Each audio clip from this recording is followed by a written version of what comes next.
समादरणीय श्रोता, हार्दिक अभिवादन। हामी यहाँहरूको अघि प्रसिद्ध अमेरिकी लेखक जोहान क्रिस्टोफ आर्नोल्डद्वारा लिखित चर्चित पुस्तक वाइ फर्गिभको नेपाली अनुवादका केही महत्त्वपूर्ण खण्डहरू प्रस्तुत गर्दैछौँ। यहाँले यो सामग्री एकल वा सामूहिक रूपमा सुनि आत्मिक लाभ लिन सक्नुहुन्छ।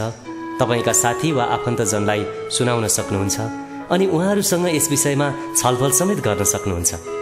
यो सामग्रीले विभिन्न परिस्थिति अनि भूगोलमा छरिएर रहेका सम्पूर्ण नेपाली भाषी इसाईमा बाइबलले सिकाए बमोजिम क्षमा माग्ने र दिने गुणको थप विकास गरी मण्डलीको उन्नतिमा समेत टेवा पुग्नेछ भन्ने हामीले अपेक्षा राखेका छौँ।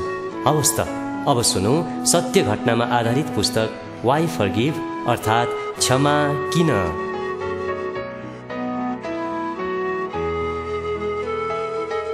भाग 1। आमुख। सन् 1995 को सेप्टेम्बर महिना थियो। कुनै एक बिहान कफी पिउँदै अखबार पढ्न लागेको बेला एकजना स्थानीय 7 वर्षीय बालिका दिनदहाडै अपहरणमा परेको मुख्य समाचार अखबारमा देखेर म स्तब्ध भएँ। एकै हप्ताभित्र मुख्य संदिग्ध व्यक्ति, जो बालिकाको परिवारकै विश्वासी र परिचित व्यक्ति थियो, उसले अपराध स्वीकार गर्यो। उसले बालिकालाई प्रलोभन देखाई घर नजिकैको जंगलमा लगेछ अनि बलात्कारपछि हत्या गरी ती बालिकाको लास कतै लुकाएछ। आम मानिसहरू उक्त अपराधीको मृत्युदण्ड चाहन्थे। राज्यको नयाँ मृत्युदण्ड कानून अनुसार ऊ प्रमुख अपराधीकै रूपमा साबित भइसकेको थियो। श्रोता, सुरुमा जिल्ला न्यायाधीशले बालिकाको मृत शरीर पत्ता लगाउन सहायता पुर्याउने सूचना फेला पार्न अधिकतम 20 वर्ष लाग्ने कुरा कबुल गरेका थिए। तर मृत शरीर भेटिएपछि बालिका भेटियोस् भनेर मैले शैतानसित सम्झौता गरेको भए हुन्थ्यो भन्दै उनी आफ्नो कबुलदेखि पछि हटे। उनले हत्यारालाई मृत्यु कक्षमा पठाउने अहिलेको न्युयोर्क इतिहासकै प्रथम जिल्ला न्यायाधीश हुने आशा मैले नै राखेको थिएँ भन्न पनि भ्याए। स्थानीय सञ्चार माध्यमद्वारा अन्तर्वार्ता लिएका बासिन्दाहरूले उक्त बलात्कारी मानिसलाई संरक्षण गर्न सकौं भनी अख्तियारवालाहरूले नै उसलाई उन्मुक्ति दिएका हुन् भन्ने कुरा पनि झल्काए। आक्रोश मनासिब नै थियो। यस कुराले मृतकको शोकाकुल परिवारमा कसरी सान्त्वना ल्याउन सक्ला त भन्ने कुरा म मनमा नै सोचिरहेको थिएँ। आफू पास्टर भएको कारण मेरो मण्डलीका कुनै व्यक्तिलाई बालिकाको मृत्यु संस्कारमा जान व्यवस्था मिलाएँ र बालिकाका आमा बाबुलाई फूलहरू पनि पठाइदिएँ। शोकित परिवारलाई भेट्ने असफल प्रयास पनि गरेँ। यद्यपि मेरो मन भने अझै भारी भइरहेकै थियो। विभिन्न विचार र योजना मनमा गुन्दै जाँदा अन्त्यमा मैले त्यो विभत्स घटना घटाउने कुरूप राक्षसलाई भेट्न र उसका त्रासदीपूर्ण क्रियाकलापको विरुद्धमा उसको सामना गर्न म जानै पर्छ भन्ने निष्कर्ष निकालेँ। त्यस्तो जघन्य अपराध गरेपछि जिन्दगीभरि शान्ति पाइएला त भनी म उसलाई बोध गर्नमा सहायता पुर्याउन चाहन्थेँ। उसले आजीवन पछुतो बाहेक केही पाउन सक्दैनथ्यो। मलाई थाहा थियो यदि पुरै गलत अर्थ नै नलगाए पनि मैले यस्तो निर्णय लिँदा मानिसहरू ट्वाल्ल परेर हेर्थे। तर यो मेरो कर्तव्य हो भनी म पूर्ण विश्वस्त थिएँ। त्यसैले केही महिनापछि मैले आफूलाई क्षेत्रीय कारागारमा हत्कडी नलगाइएको त्यस हत्याराको सम्मुख एक्लै बसिरहेको पाएँ। कारागारमा मैले बिताएका क्षणहरूले मलाई गहिरो पीडाबोध गराए अनि म भित्र अनुत्तरित प्रश्नहरू छताछुल्ल पारिदिए र भन्नै पर्दा अन्तमा तिनै प्रश्नहरूले मलाई यो पुस्तक लेख्न अग्रसर बनाए। मैले हत्यारालाई भेटेको 3 महिना नपुग्दै अदालतमा ऊ मृतकको परिवारको सम्मुख उभियो। कोठा खचाखच थियो। मानिसहरू भित्र छिरिरहेका थिए। जोसुकैले पनि आक्रोशको छाल अनुभूत गर्न सक्दथ्यो। पहिलो फैसला बिना जमानी आजीवन कारावास पढेर सुनाइयो। त्यसपछि न्यायाधीशले थपे, मलाई लाग्छ तिमीले कारागारमा अहिले भोग्ने नरक चाहिँ तिमीले अनन्तसम्म भोग्नुपर्ने नरकको पूर्व झलक मात्र हो। प्रतिवादीलाई त्यसपछि केही शब्दहरू बोल्न दिइयो। उसले ठुलो थरथराउँदो आवाजमा बालिकाका आमा बाबुलाई भन्यो, मैले तपाईँहरूलाई पुर्याएको पीडाको खातिर म साँच्चै नै दुखी छु र म हर दिन क्षमादानको निम्ति प्रार्थना गरिरहेको छु। आक्रोशित काने खुसीहरूको छाल श्रोतावृन्दभरि फैलियो। मैले आफैलाई सोधेँ, यस्तो मानिसले कसरी कुन जुनीमा क्षमादान पाउन सक्ला र? तिक्तताको क्यान्सर। नेल्सन मण्डेलाले भनेका छन्, आक्रोश भनेको मैले विष पिएर मेरा शत्रुहरू मर्नेछन् भनी अपेक्षा राखे जस्तै हो। प्रिय श्रोता, क्षमादान शान्ति र चैनको ढोका हो। यो ढोका सानो अनि साँघुरो हुन्छ। त्यसैले ननिउरी यहाँबाट प्रवेश गर्न सकिन्न। क्षमादान प्राप्त गर्न पनि त्यत्तिकै गाह्रो हुन्छ। जतिसुकै समय लागोस् तर क्षमादान पाइन सक्छ। कम्तीमा यही कुरा यस पुस्तकका पात्रहरूले पत्ता लगाएका छन्। उनीहरूका कहानी पढेर सायद तपाईँ पनि क्षमादानको ढोकातिर डोरिनुहुन्छ होला। यति स्मरण रहोस् कि क्षमादानको ढोकानेर पुगेर मात्रै तपाईँ उक्त ढोका खोल्न सक्नुहुन्छ। वास्तवमा क्षमा दिनु भनेको के हो त? स्पष्ट रूपमा भन्नुपर्दा श्रोता, आँखाको बदलामा आँखै माग्ने मानवीय न्याय वा कतिपय कुरालाई त्यत्तिकै टारिदिने बहानाबाजीसित यसको सम्बन्ध रत्तिभर हुँदैन। जीवन कहिल्यै न्यायोचित हुँदैन। कदापि माफी दिन नसकिने थोकहरूले जीवन टनाटन भरिएको हुन्छ। जब हामी अन्जानमा वा जानी जानी चोट पुर्याए बापत कसैलाई क्षमा दिन्छौँ, त्यसपछि त्यस दोषीसित व्यक्तिगत सम्बन्ध पुनर्स्थापित गर्ने हेतुले खोइरो खन्नु वा परोक्ष टिप्पणी गर्नुको साटो क्षमादानलाई प्रमुख विषयको रूपमा हेर्ने जमर्को गर्दछौँ। हाम्रो क्षमादानले हाम्रो पीडा विषयको हुन नसक्ला, क्षमादानलाई ग्रहण वा स्वीकार धरि नगरिएला, तथापि क्षमा दिने कार्यले हामीलाई आक्रोशको भुमारीमा फस्नदेखि जोगाउँछ। यसले हामीलाई अरू व्यक्तिमाथि रिस खन्याउने वा चित्त दुखाउने परीक्षा विरुद्ध जोगाउनेछ। श्रोता, हामीलाई चित्त दुखेको बेला दुखाइको स्रोतबारे पुनर्विचार गर्न चाहनु स्वाभाविकै हो। यसो गर्नु खासै समस्या होइन। जब जब हामी अर्को व्यक्तिको दोष कोट्याउने नियतमा यसो गर्दछौँ, त्यसबेला हाम्रो पीडा चाँडै आक्रोशमा रूपान्तरित हुन्छ।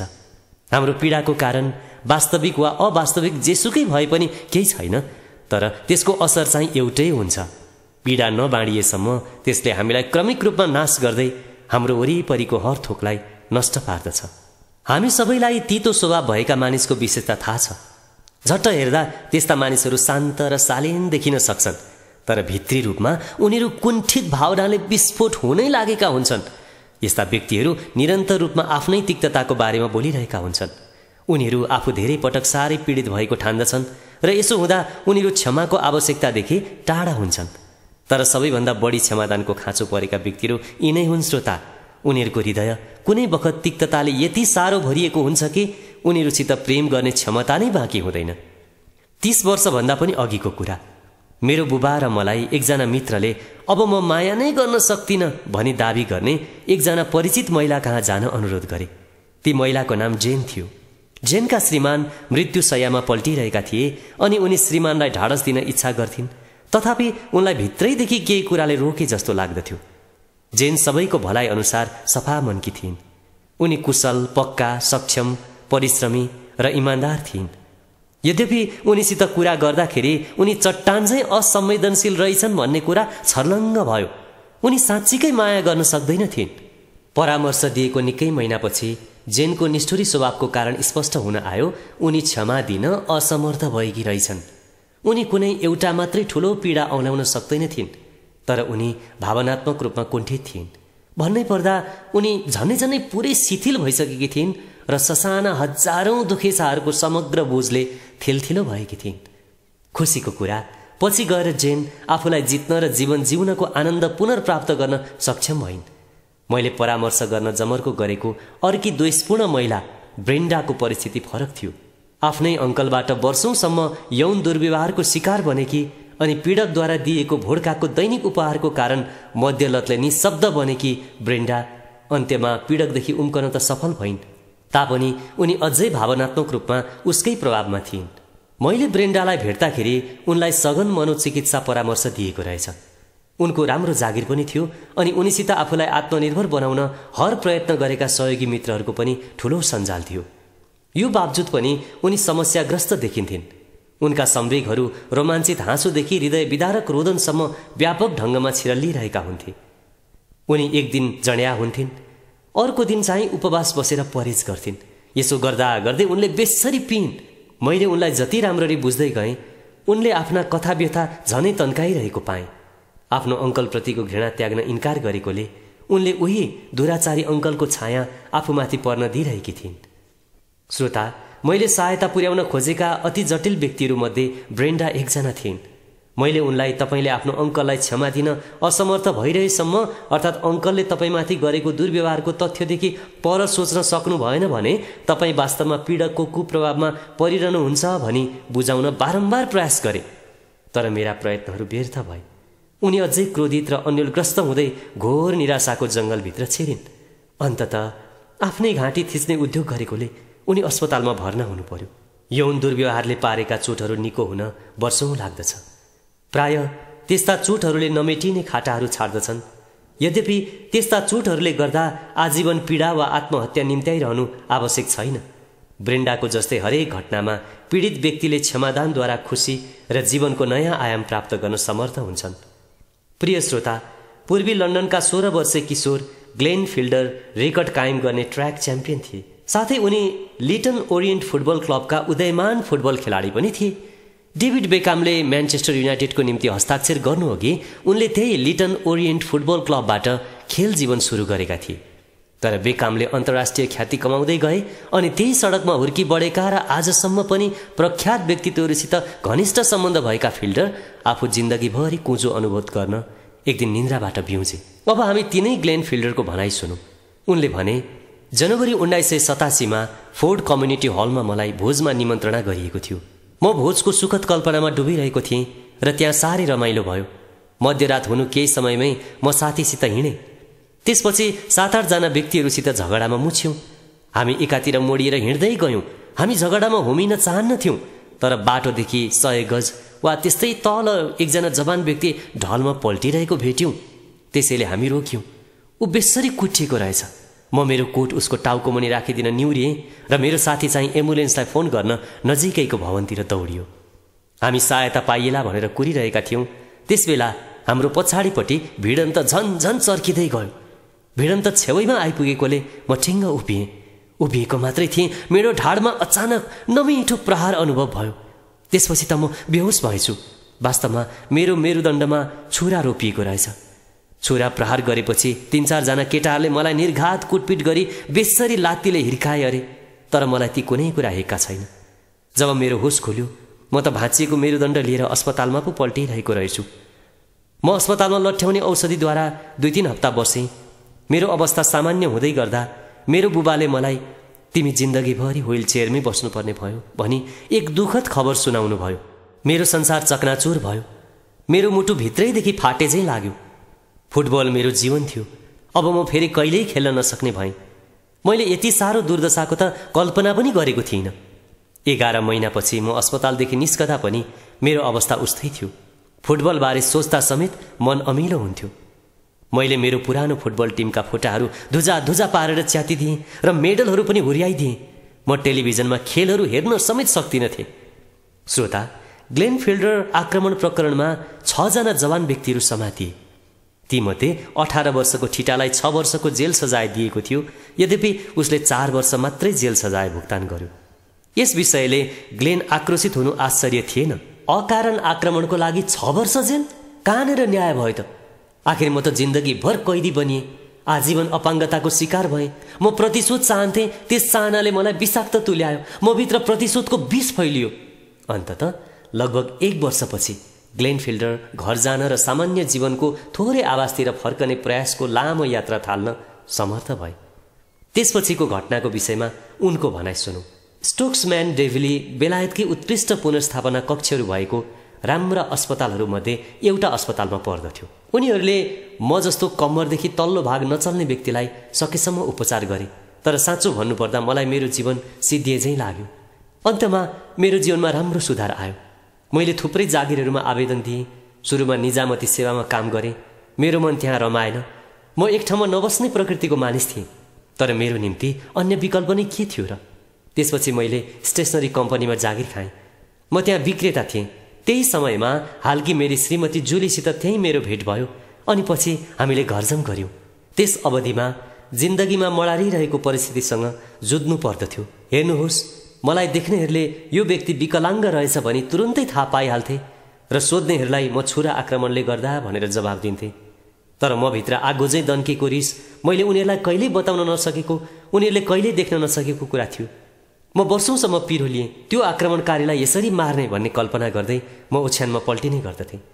त्यसबेला मानिसहरू, हेर्नुहोस् यो त साह्रै अन्याय भयो नि, यदि म तपाईँ भएको भए त्यो मान्छेको त खुट्टाहरू नै उडाइदिन्थे जस्ता कुराहरू सधैँ भनिरहेका हुन्थे। ती व्यक्तिहरूलाई यसो भनेर मेरो पक्षमा उभिए झैँ लाग्थ्यो होला। तर वास्तवमा भन्नुपर्दा उनीहरूले त मेरो अवस्थालाई झन चर्काइरहेका, मेरो आक्रोशलाई झन दन्काइरहेका र मलाई झन बढी तनावमा होमिरहेका हुन्थे। भाग 2। आदरणीय श्रोता, हामी पूर्व फुटबल खेलाडी ग्लेन फिल्डरको जीवन कथा सुनिरहेका छौँ। ग्लेन अगाडि भन्छन्, म हाल जीविकोपार्जनका निम्ति हातले नियन्त्रण गर्न सकिने ट्याक्सी हाँक्छु। खुसीको कुरा, मलाई प्रतिशोध लिनदेखि केही चिजले छेक्यो।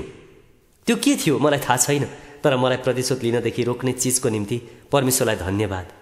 अनि अन्तमा म यस्तो भन्ने बिन्दुमा पुगेछु, एकछिन पख, कमसेकम त जीवित त छस्, तैँले सुन्दरी स्त्रीसित विवाह गरेको छस्, तेरा 2 जना सुन्दर नानीहरू पनि छन्, तेरो जागिर पनि छ, अनि तेरो आफ्नै घर समेत छ, तैँले आफ्ना सबै खर्चवर्च धानिरहेको छस्। मेरो ठम्याइ अनुसार मेरो आक्रमणकारीले भन्दा मैले चाहिँ खासमा सुखी जीवन जिएछु। हेर्नुहोस्, म कहिलेकाहीँ कसैबाट उसको विषयमा धेरथोर सुन्न पुग्थेँ। मैले सुने अनुसार ऊ जिन्दगीभरि कहिले जेलभित्र त कहिले जेल बाहिर भइरहेको रहेछ। ऊ मानसिक समस्याले ग्रस्त दुर्व्यसनी थियो। उसका परिवारजन उदेखि लज्जित थिए। अनि मलाई हेर्नुहोस् त, आफैमा यस्तो सोचाइ आयो, यदि त भित्रैदेखि तेरो आक्रोशदेखि मुक्त भइनस् भने त कहिल्यै साँच्चीकै अगाडि बढ्न सक्षम हुने छैनस्। त्यसकारण मैले उसलाई क्षमा दिने निदो गरेँ। मलाई गलत नबुझिदिनु होला, यो रातारात हुन आएको कुरा थिएन। म धेरै घमण्डी मानिस हुँ। म कहिल्यै पनि सडकमा हिँडिरहेको आक्रमणकारी कहाँ सुई सुई गएर म तिमीलाई क्षमा दिन्छु भन्न सक्दिनँ थिएँ। तर धेरै समय अवधि बितेपछि मैले उसलाई क्षमा दिन सुरु गरेँ। यो झट्टै हुन आएको प्रतिक्रिया थिएन। मैले क्रमिक रूपमा सकारात्मक अनुभूति गर्दै गएँ। केही वर्ष अघि मेरो भाइ ड्यानीले मलाई फोन गरेर भन्यो, दाजु, तपाईँको निम्ति शुभ खबर छ। तपाईँलाई आक्रमण गर्ने त्यो मानिस थियो नि, त्यो त मरेछ। मलाई लाग्यो उसले जे फल रोप्यो त्यही फल पायो। मैले भाइलाई भने, तिमीलाई थाहा छ ड्यानी, मलाई त केही जस्तो लागेन। म शून्य बोध गर्दैछु। साँच्चीकै भन्नुपर्दा उसका परिवारजनप्रति म दुखित छु। तिक्तता एक रति पनि बाँकी छैन। मेरो जीवनले नयाँ मोड लिइसकेको छ। श्रोता, ग्लेन फिल्डरको जीवन साथै अनगिन्ती अन्य जीवनहरूले देखाए झैँ क्षमा दिनुमा घृणा बन्द गर्ने विवेकपूर्ण निर्णय सधैँ समावेश हुन्छ, किनकि घृणा कहिल्यै हितकारी हुन सक्दैन। क्षमा देऊ अनि बिर्स भन्ने सामान्य भनाइ चलिआएको भए पनि क्षमा दिएपछि बिर्सनै पर्छ भन्ने छैन। दुर्व्यवहारको पीडा खेपेको बाल्यकालका सम्झनाहरू कसले पो भुल्न सक्छ र? व्हील चेयरको सहारामा जिरहेको कुनै मानिसले म कहिल्यै फेरि हिँडुल गर्न पाउँदिन होला भनी सोचेको क्षण समाप्त कसरी बिर्सेला? क्षमा दिनको निम्ति न त पीडकलाई नै भेटिरहनु आवश्यक हुन्छ, यौनजन्य आघातको मुद्दामा त सायद यो कुरा उचित पनि हुँदैन। कतिपय व्यक्तिहरूका हकमा अझै पनि आम्ने सामने लेखाजोखा गर्नु अगाडि बढ्ने एक मात्रै माध्यम प्रमाणित हुन सक्छ। अझै भन्नुपर्दा अर्को कहानीमा उदाहरण दिए झैँ यस्तो लेखाजोखाले जीवन परिवर्तनको अप्रत्याशित परिणाम ल्याउन सक्छ। मेरो मित्र चार्ल्स विलियम्स यसो भन्थे, तपाईमा जे घटना घट्छ त्यो जीवनको 10% हो, अनि तपाईँले त्यसलाई के गर्नुहुन्छ त्यो 90% हो है। उनी सानो हडसन उपत्यका सहरका सेनानिवृत्त प्रहरी प्रमुख अनि अपराधिक न्याय अध्ययनका शिक्षक थिए र उनी जिल्लाका स्थानीय विद्यालयबाट आएका शिक्षकगणलाई सम्बोधन गर्दै थिए। उनको भाषण सुन्दै गर्दा मलाई उनीसितको पहिलो भेटको याद आयो। हाई स्कुल सभामा शान्तिपूर्ण द्वन्द्व समाधानको विषयमा भाषण भइरहेको थियो र प्रहरी प्रमुख विलियम्स चाहिँ आफ्नो आक्रमणकारीलाई क्षमा दिएका हिंसात्मक अपराधका पीडितको कहानीले मन्त्रमुग्ध भएका थिए। अब उनका कुराहरू सुनौँ उनकै शब्दमा। मलाई लाग्यो, वाह, कस्तो सुन्दर सन्देश, अर्थात् बालबालिकालाई शान्तिपूर्ण ढङ्गमा द्वन्द्व समाधान गर्न सिकाउने शिक्षा। म त साह्रै मुग्ध भएँ। अर्कोतिर म मनमनै आफैलाई भन्दै थिएँ, मैले त्यस्तो कुरा कहिल्यै क्षमा दिन सक्ने उपाय छैन, छँदै छैन, यो कुरा सम्भवै छैन। म भए त साह्रै रिसाउने थिएँ, साह्रै क्रोधित हुने थिएँ। त्यसपछि म सभाको विषयमा कसैलाई बताइरहेको थिएँ। बताउने क्रममा मैले भने, यो क्षमादान भन्ने चिज मलाई बताइदिनुहोस्, मैले त यो बुझ्नै सकिनँ। हामीले यस विषयमा कुराकानी गऱ्यौँ। अरू कसैले हिंसात्मक अपराधलाई क्षमा दिएको कुरा मैले बुझ्न नसक्नुको कारण मैले कसैलाई क्षमा दिन खाँचो रहेछ, तर मैले त्यसो गर्न नसकेको रहेछु भन्ने कुरा एक्कासी बोध भयो। मेरो बाल्यकाललाई निरस बनाउने व्यक्ति कोही नभएर मेरी आमा हुनुहुन्थ्यो। हो, म जड्याहा घरानामा हुर्केँ। मेरी आमा चर्को पियक्कड हुनुहुन्थ्यो।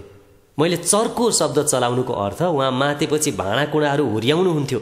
उहाँले कुर्सीहरू मिल्काउँदै दुनियाँदेखि म मुक्त हुन चाहन्छु भन्नुभएको मलाई सम्झना छ। मेरो मन सधैँ पीडा र अशान्तिमा बित्दथ्यो।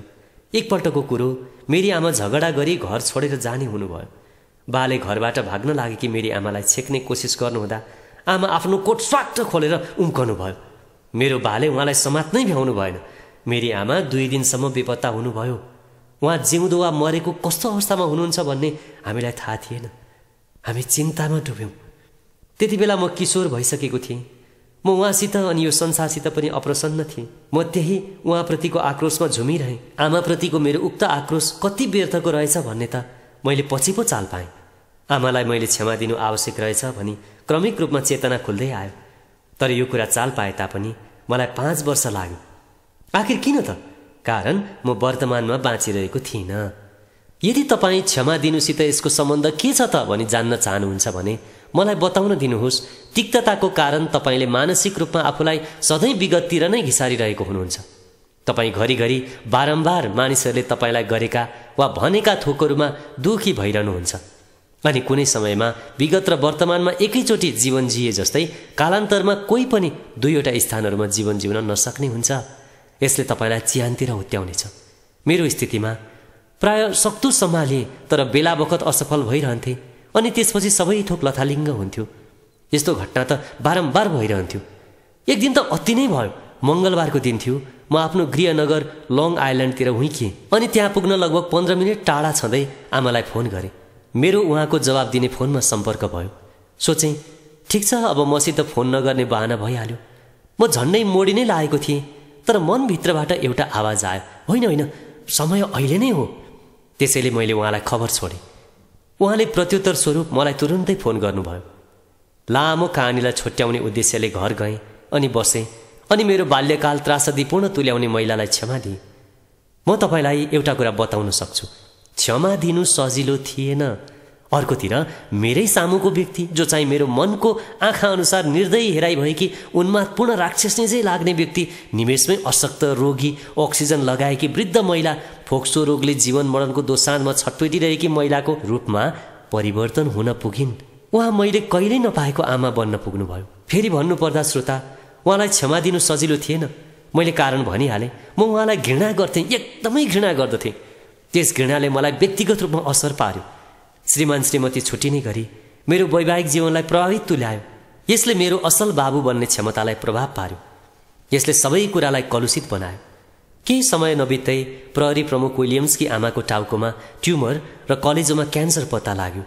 उनको छोराले भनेअनुसार उनी रोगसित लड्न तयार थिइन्, तर त्यो चाहिँ आफ्नो छोरासित सम्बन्ध सुधारको दोस्रो अवसर प्राप्त गर्ने उनको दृढ सङ्कल्पको हिस्सा थियो। अब हामी ती आमा छोराको संवादतर्फ लागौँ। श्रोता, उहाँले भन्नुभयो, म गल्तीहरू सच्याउन चाहन्छु। मैले भने, आमा, मैले तपाईँलाई क्षमा दिइसकेँ। तपाईँले केही पनि गर्नु पर्दैन। जे होस्, उहाँको विकिरण चिकित्सा अर्थात् लेजरद्वारा उपचार गरियो। अनि एक दिन मेरी बहिनीले मलाई फोन गरेर भनिन्, दादा, तपाईँ यहाँ आए हुन्थ्यो, आमाको स्वास्थ्यमा पटक्कै सुधार आएको छैन। त्यसकारण म जहाजमा गएँ अनि सरासरी आमालाई राखिएको हस्पिटलभित्र पसेँ। कोठामा गएर हेर्दा उहाँलाई बडो मुस्किलले चिन्न सकेँ। वास्तवमा भन्नुपर्दा उहाँ त पहिलाको व्यक्ति नै हुनुहुन्न थियो। उहाँका दाँतहरू झरिसकेका थिए अनि शिरमा कपाल कता कता मात्र थिए। अझ दुःखको कुरो, उहाँको दृष्टि गुमिसकेको रहेछ। उहाँ बोल्न र हलचल गर्न समेत नसक्ने भइसक्नु भएको रहेछ। छेउमा गएर भने, आमा, म तपाईँलाई क्षमा दिन्छु अनि म तपाईँलाई माया गर्छु आमा। त्यसपछि उहाँ मुसुक्क हाँस्नुभयो अनि मैले आफ्नो सुन्दर लङ आइल्यान्ड लवजमा थपेँ, आमा, तिमीले आफ्नो कपालमा जे अरे नि म माया अर्छु है। अर्को कुरा मलाई थाहा छ, पहिले उहाँ मलाई शिरदेखि पाउसम्म गाली दिनुहुन्थ्यो। अहिले त उहाँको मुखबाट शब्दहरू नै निस्केनन्। म उहाँको छेउमा थुचुक्क बसेँ अनि आमा, म तपाईँलाई धेरै माया गर्छु आमा भनी फेरि भने। कसलाई के थाहा छ र, सायद मैले उहाँलाई भेट्न पाउने अन्तिम क्षण त्यही हुन सक्थ्यो। मैले उहाँलाई विगतमा जति धेरै घृणा गरेँ, वर्तमानमा उहाँलाई त्यति नै धेरै माया गरेँ। यदि यो कुरा बुझ्न कठिन हुन्छ भने त्यहाँ प्रेम र घृणा बीच कहिलेकाहीँ सानो सानो सीमारेखा भइदिनाले त्यसो हुने गर्दछ। श्रोता, म त त्यस बेला अस्पतालमा सानो बालक झैँ अर्थात् आफ्नी आमा गुमाउन लागेको छोरा झैँ रोइरहेको थिएँ। म त्यहाँ छँदाखेरि हलचल नगर्नु भएकी मेरी आमाले अचानक आफ्नो बाहुली उठाएर मेरो हातलाई 3 पटक सुमसुम्याउनु भयो। विलियम्स भन्छन्, म मेरी आमाको बारेमा यिनै कुरा सम्झन मन पराउँछु। तर यो कुरा बुझ्नुहोस्, मैले उहाँलाई पहिले नै क्षमा दिएर गुमेको सम्बन्ध पुनर्स्थापित नगरेको भए मैले कहिल्यै पनि त्यो क्षण प्राप्त गर्ने थिइनँ। श्रोता, विलियम्सको यो कहानीले पुष्टि गरे चाहिँ तिक्तता जीवनको नकारात्मक सोचभन्दा ज्यादा कुरा हो। यो एउटा शक्ति हो, एउटा विनाशकारी आत्मविध्वंसात्मक शक्ति हो। घृणा क्यान्सरग्रस्त जीवकोष खतरनाक ढुसी वा स्पोर हो। यो हृदयका अँध्यारा ठाउँहरूमा फैलिन्छ अनि हाम्रो मार्गमा आविर्भाव हुने दुर्भावना वा घृणाको हरेक नयाँ सोचमा जिउँदछ। चिन्ताले गाँजेको अल्सर झैँ वा तनावले झन्झन खराब हुँदै गइरहेको विकृत हृदयको अवस्था झैँ घृणा चाहिँ शारीरिक तथा भावनात्मक रूपमा शिथिल बनाउने चिज बन्न सक्छ। यथार्थमा भन्नुपर्दा यदि समयमै सम्बोधन र वास्ता गरिएन भने तिक्तताले मृत्युको मुखमा पुर्याउन सक्छ। त्यसकारण प्रतिशोध रोज्ने व्यक्तिले 2वटा चिहानहरू खन्नु पर्दछ भन्ने प्राचीन चिनिया उखानको श्रेय कन्फ्युसियसलाई जान्छ। श्रोता, आश्चर्य कर्ममा विश्वास गर्नु। प्रतिशोधको पर किनारमा गरौँ आशा अनपेक्षित परिवर्तन विराट, यहाँबाट दूर नदी किनार गरौँ विश्वास पुग्न सकिन्छ फटाफट। गरौँ विश्वास आश्चर्य कर्ममा अनि स्वास्थ्य लाभ र चङ्गाई इनारमा। श्रोता, यी उक्तिहरू आइरिस लेखक सेमस हिनीका हुन्। प्रिय श्रोता, अब हामी केही क्षण गोर्डन विल्सन नामक व्यक्तिको जीवनमा आइपरेको घटनाको चर्चा गरौँ। गोर्डन विल्सनले ढुङ्गाको ढिस्को मुनि थुनिँदा आफ्नी छोरीको हात समाते। ईस्वी सन् 1987 को घटना थियो यो। उनी र उनकी छोरी मेरी आयरल्यान्डको शान्तिपूर्ण स्मृति सभामा सहभागी भइरहेका थिए। त्यसबेला आतंकवादीले राखेको बम विस्फोटन भयो। दिन ढल्कनै लागेको बेला मेरी र अन्य 9 जना सर्वसाधारणहरू मारिए अनि चोटपटक लागेकाले 63 जना व्यक्तिहरू चाहिँ अस्पताल भर्ना गरिएका थिए। अचम्म लाग्दो कुरा यो भयो, आक्रोशित शब्दहरूले न त मेरी छोरी फिर्ता ल्याउनेछ न बेलफास्टमा शान्ति आउनेछ भन्दै गोर्डनले बदला लिन अस्वीकार गरे। बम विस्फोट भएको केही समयमा नै उनले बीबीसी संवाददाताहरूलाई भने, मैले छोरी गुमाएको छु अनि उनी हाम्रो सम्झनामा सधैँ रहिरहनेछिन्। तर म शत्रुता बोक्दिनँ, म दुर्भावना राख्दिनँ। यस्ता कुराले उनलाई फिर्ता ल्याउने छैन। मलाई जानी जानी नसोध्नुहोला, मसित जवाब छैन। तर म जान्दछु यसमा केही न केही योजना छ। यदि मैले त्यस्तो नसोचेको भए म आत्महत्या गर्ने थिएँ। यो महान योजनाको हिस्सा हो र हाम्रो फेरि भेट हुनेछ। श्रोता, आफ्ना भनाइहरू छोरी मेरीको हत्याप्रतिको ईश्वर शास्त्रीय प्रत्युत्तर स्वरूप अभिव्यक्त भएका उद्गार होइनन् भनी गोर्डनले पछि बताए। उनले त ती शब्दहरू आफ्नो हृदयको गहिराईदेखि ओकालेका मात्रै थिए। बम विस्फोटन भएपछिका दिनहरू र हप्ताहरूमा उनलाई आफ्ना वचनअनुसार जिउन साह्रै सकस भयो। सजिलो थिएन, तर ती वचनहरू नै उनलाई वेदनाले थिचेको बेला उनी थामिने, अँध्यारा क्षणहरूमा उनलाई माथि माथि तैराइरहने चिज थिए। उनकी छोरीको जीवन लिने मानिसहरू पछुतो गर्ने व्यक्ति बाहेक केही होइनन् भन्ने उनलाई चेतना थियो अनि उनी तिनीहरूलाई दण्ड र कारावास हुनुपर्दछ भनी समर्थन गर्दथे। यद्यपि उनले बदला लिन इन्कार गरे। उनले भने, यस कार्यको निम्ति जो जिम्मेवार हुनुपर्ने हो उनीहरूले परमेश्वरको न्याय सामना गर्नुपर्नेछ। यो चाहिँ मेरो क्षमादान बाहिरको कुरा हो। बन्दुकधारी र बम पड्काउने मानिसहरू बाटाहरूमा निर्बाध रूपमा हिँड्न पाउनु पर्दछ भनी राय प्रकट गर्नु चाहिँ मेरो निम्ति गल्ती होला। तर न्यायालयद्वारा यस पृथ्वीमा उनीहरूको न्याय होस् वा नहोस्, म चाहिँ क्षमादान प्रकट गर्नको निम्ति मानव औकात अनुसार सक्दो प्रयास गरौँला। बाँकी भनाई परमेश्वरमै नियत होस्। श्रोता, आफ्नो अडानको कारण धेरैजनाले गोर्डनलाई गलत बुझे, उपहास गरे। तर उनी भन्छन्, क्षमा दिने निर्णय नगरेको भए मेरी छोरी कहिले फर्केर आउने छैन भन्ने तथ्य म कहिल्यै स्वीकार गर्न सक्ने थिइनँ। साँच्चै नै न त उनी अगाडि बढ्ने स्वतन्त्रता नै प्राप्त गर्न सक्थे। क्षमा दिनुले उनको व्यक्तिगत जीवन परको कुरा हासिल गराउने सकारात्मक परिणाम पनि ल्यायो। जे होस्, क्षणिक रूपमा भए पनि उनको भनाइले हत्या र प्रतिशोधको चक्र तोड्यो। उनको साहसले स्थानीय प्रोटेस्टेन्ट अर्धसैनिक नेतृत्वको मन साह्रै छोएकोले उनीहरूले बदला लिएनन्। भाग 3। आदरणीय श्रोता, हामी गोर्डन विल्सनको जीवन कथाको चर्चा गरिरहेका छौँ। यति चाँडै क्षमा दिने गोर्डनको क्षमता प्रशंसनीय देखिन्छ भने यो असाधारण पनि छ। डाउन दिज मिन स्ट्रेट नामक आत्मकथाका प्रसिद्ध लेखक पेरी थोमसले लेखे झैँ हामी जस्ता अधिकांश व्यक्तिको हकमा क्षमादान त्यति सजिलै आविर्भाव हुँदैन। अब केही बेर उनले लेखेका कुराहरूमा मनन गरौँ। जब म क्षमा देऊ र बिर्स भन्ने उक्ति सुन्दछु, मेरा भावनाहरू 40-50 को दशकका न्युयोर्कका झोपडीहरूतिर पुनः तरङ्गित हुन्छन्। त्यहाँ हिंसा थियो र अझै पनि त्यो जीवनको हिस्सा बनिरहेको छ। अन्याय गरिएका व्यक्तिहरूलाई क्षमा माग्दा उनीहरूले क्षमा दिन इन्कार गरेको वा उनीहरूले हुन्छ म तिमीलाई क्षमा दिउँला तर म पक्का भुल्ने छैन भनेको धेरै पटक सुनेको छु। त्यस्तै आक्रोशपूर्ण प्रतिज्ञा गर्ने अनगिन्ती व्यक्तिहरूभित्र म पनि पर्दछु। मेरी आमा डोलोरेस बित्नुहुँदा मैले भोगेको पीडादायी विचित्रता झलझली सम्झन्छु। उहाँ 34 वर्षकी हुनुहुन्थ्यो, म चाहिँ 17 वर्षको थिएँ। मेरी आमालाई बाँच्न नदिएकोमा म परमेश्वरसित खुब रिसाएँ र परमेश्वर कठोर हुनुभएकोले उहाँलाई क्षमा दिन इन्कार गर्नुभयो भन्ने मैले विचार गरेँ। समय बित्दै जाँदा मैले परमेश्वरलाई क्षमा त दिएँ, तर मेरो हृदयमा भयङ्कर पीडा जीवित रहेकोले धेरै लामो समयसम्म भुल्न सकिनँ। 22 वर्षको उमेरमा म अरू 3 जना व्यक्तिहरूसित हतियार बोकेर लुटपाटका श्रृङ्खलामा सहभागी हुन पुगेँ। अन्तिम सशस्त्र लुटपाटको अपराधमा प्रहरीसित ठुलो भिडन्त भयो। एकजना प्रहरी अधिकृतले मलाई गोली हान्यो। मैले पनि बदलामा गोली हाने। प्रहरी अधिकृत जोगियो, नत्र त म यो लेख लेखिरहेको हुने थिइनँ, किनकि मलाई विद्युतीय कुर्सीमा राखेर मारिसकेका हुन्थे। म बेलेभु अस्पतालको कैद कक्षमा तङ्ग्रिँदै थिएँ। 3 जना बन्दुकधारीहरू मध्ये एन्जेलो नाम गरेको व्यक्तिले मलाई पनि झोसेछ। ऊ मेरो लागि बन्धु जत्तिकै थियो, मित्र थियो। हामी दुवैजना 104 नम्बर गल्लीको एउटै ब्लकमा हुर्केका थियौँ। 23 नम्बर विभागका गुप्तचरहरूले एन्जेलोलाई तेरी आमाले समेत नचिन्ने गरी तँलाई कुटेर ढुट्टो पार्नेछौँ भनी धम्क्याएकोले उसले मलाई बिना हतियारका लुटपाटहरूमा पनि मुछेछ। ऊ सहन सक्नेसम्म रोकिएर बसेछ, तर असह्य भएपछि उसले भए नभएका कुराहरू गुप्तचरलाई भनिदिएछ। जब म बेलिभु अस्पतालदेखि निस्केँ, मलाई पूर्वपक्षको निम्ति म्यानहट्टन टोम्समा थुनियो। म माथि अभियोग थोपरिएको सम्पूर्ण कुरा एन्जेलोले स्वीकार गरेको यही थाहा पाएँ। यस कहानीलाई छोट्याउनु पर्दा मलाई करिब 10-15 वर्ष पहिला सुरुमा सिङसिङमा र त्यसपछि कोमस्टोकमा चर्को श्रममा एकैसाथ काम गर्न सजाय दियो। ती सजाय भुक्तान वर्षहरूमा एन्जेलोले दिएको धोकाले म बेला बेला रिसले चुर हुन्थे। उसको पोलझोसले दक्षिण ब्रोङ्क्समा ममाथि 2वटा सशस्त्र लुटपाटको पक्राउ पुर्जी थियो। जेलमा छँदाखेरि म उसलाई मार्ने वा उसको मृत्युको याचना गर्ने गरी उसलाई बेहद रूपमा चोट पुर्याउने उपायहरू रातमा कल्पिरहेको हुन्थे। एन्जेलो र म उही गल्लीदेखिका मजबुत दाजुभाइ थियौँ। म उसलाई दाजुभाइ सरह माया गर्दथेँ, तर पछि जेलमा छँदा चाहिँ उसलाई घृणा गर्न र उसको कुभलो मात्रै चिताउन थालेँ।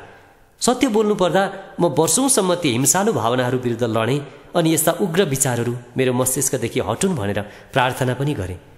कहिलेकाहीँ निकै लामो अवधिसम्म एन्जेलोको विषय दिमागदेखि हट्थ्यो, तर अपेक्षा गर्दै नगरेको समयमा उसले दिएको धोकाको सोचाइ मभित्र हठात आउँदथ्यो। श्रोता, इस्वी सन् 1957मा मेरो रिहाई भयो। जेल हाकिम र सुपरिवेक्षण हाकिम दुवैलाई हरेक हप्ता खबर दिइरहनु पर्ने मलाई आदेश दियो। एन्जेलोसित यदि मेरो बाटोमा कतै अकस्मात भेट भएमा के घटना घट्ला भनी म सोच्दथेँ। उसलाई साँच्चीकै फेला नपारौँ भन्ने उद्देश्यले कहिल्यै पनि म उसको खोजीमा लागिनँ। ती खराब गल्तीहरूको गुरुत्वदेखि आफूलाई बन्धनमुक्त तुल्याउने हेतुले मण्डलीलाई सुधार गृहको रूपमा सदुपयोग गर्न 118 नम्बरको गल्लीमा अवस्थित एक मण्डलीमा म गइरहेको थिएँ। बेला बेलामा एन्जेलोको विषयमा सोच्ने गर्दथेँ र मेरो मनमा अझै पनि रिस नमरेको महसुस हुन्थ्यो। मेरो उसित कहिल्यै संयोगवश भेट भएन र मैले जेलमा सुरुवात गरेको पुस्तक लेख्दा नेलिन नाम गरेकी युवतीसित भेट्दा उसित मायाप्रीतिको आनन्द अनुभूत गर्दा र मायालु अनुभूति बाँड्दा झैँ उप्रति मेरो दिमागमा कहिल्यै राम्रो कुराले बास गरेको पाइनँ। एन्जेलो मेरो मनदेखि हट्दै सुस्तरी बिलाउन थाल्यो। ग्रीष्म ऋतुको एक आनन्ददायी सन्ध्यामा हामी तेस्रो गल्लीमा हिँडिरहेका थियौँ। नेलिन र म खुसीले गदगद हुँदै गहनाका पसलहरूमा चाहर्दै मगनी र विवाहका औँठीहरूको दाम सोध्दै हिँडिरहेका थियौँ। एउटा गहना पसल छोडेर अर्को गहना पसलतिर जानै लाग्दाखेरि कसैले मेरो नाम मधुरो स्वरमा बोलाइरहेको सुने। ओए पिरी, यो आवाज त एन्जेलोको हो भनी मलाई थाहा भइहाल्यो। उसलाई हेर्न भनेर म फनक्क घुमेँ। त्यस बेलाको कलकलाउँदो किशोर मुहारमा अहिले त चिन्ताका गहिरा धर्साहरू देखिन्थे। सायद मलाई कसैले के पो गर्ला कि भन्ने अत्यधिक त्रासले ती धर्साहरू कोरिए होलान्। भित्रैदेखि आन्द्रा भुँडी हुँडो लिएर पित्तै पल्टाउन खोज्ने निकै पुरानो क्रोधको गडगडाहट अनुभव गरेँ। मैले आवेग दबाएँ अनि एन्जेलोले के भन्न खोजेको रहेछ भनी सुन्न धैर्यवान भई बसेँ।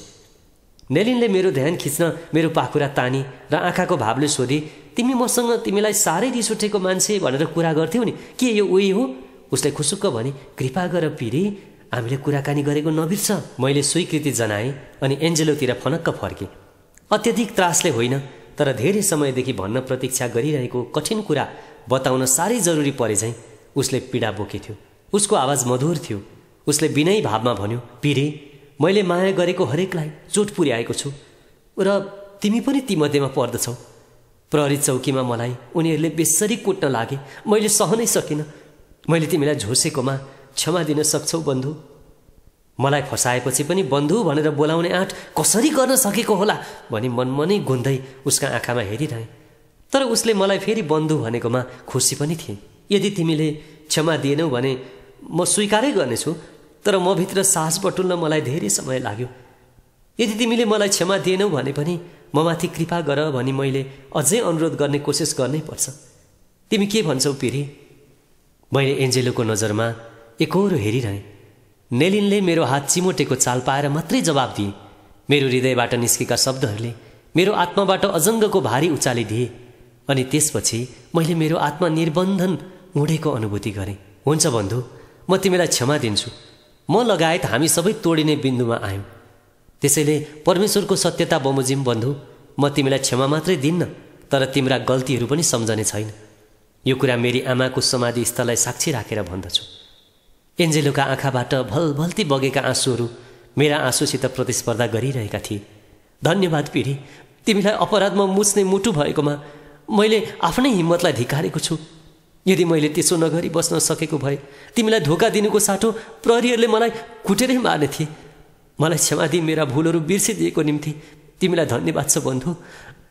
यो मैले हृदयदेखि नै भनेको हुँ। एन्जेलोले आफ्नो हात अगाडि बढायो अनि त्यसपछि आफ्नो प्रारब्धलाई धकेल्न नचाहे जस्तै गरी फेरि हात पछाडि हटाउन थाल्यो। मैले आफ्नो दाहिने हात झट्टै पसारेर बडो इमान्दारीपूर्वक उसित हात मिलाएँ अनि एन्जेलोले पनि मेरो हात मजबुत समातेको अनुभूति गरेँ। हामीले केही बेर अङ्कमाल गऱ्यौँ। उसले मुसुक्क हाँस्दै अभिवादन स्वरूप म र नेलिनतिर शिर झुकायो र फेरि भेटौँला बन्धु भन्यो। त्यसपछि ऊ हिँडिहाल्यो। मैले नेलिनको कानमाथि हात राखेँ। हामी दुवैले एन्जेलोलाई आँखाले भ्याइन्जेलसम्म हेऱ्यौँ। गल्ती गर्नु मानवीय प्रकृति हो, क्षमा दिनु चाहिँ ईश्वरीय गुण हो भनेर आफूले सुनेको कुरा नेलिनले एकपल्ट मलाई बताएकी थिए। मैले त्यही कुरा त्यहाँ नसोचिरहन सकिनँ। क्षमा दिनु पक्कै पनि गाह्रो हुन्छ, तर मेरो बुबा जुवानले प्राय भन्ने गर्नुहुन्थ्यो, तिमीले नसिकेसम्म हर चिज गाह्रो नै हुन्छ अनि सिकेपछि मात्रै त्यो सजिलो हुन्छ है। मैले सिकेँ। मैले आफ्नो सडकै बन्धु एन्जेलोलाई क्षमा मात्रै दिइनँ, तर मैले आफूभित्र धेरै वर्षदेखि प्रतिशोधको प्यास बोकेकोमा आफैलाई पनि क्षमा दिन सिकेँ। मलाई त बिहानीमा सूर्योदय भइरहेछै अनुभूति भयो। मैले नेलिनको हात मेरो हातमा राखेँ अनि मुस्कुराउँदै हामी अर्को गहना पसलतिर लाग्यौँ। म भित्रको प्रेम आखिर घृणाको बोझदेखि स्वतन्त्र भयो। मैले कहिल्यै फेरि एन्जेलो बन्धुलाई भेटिनँ।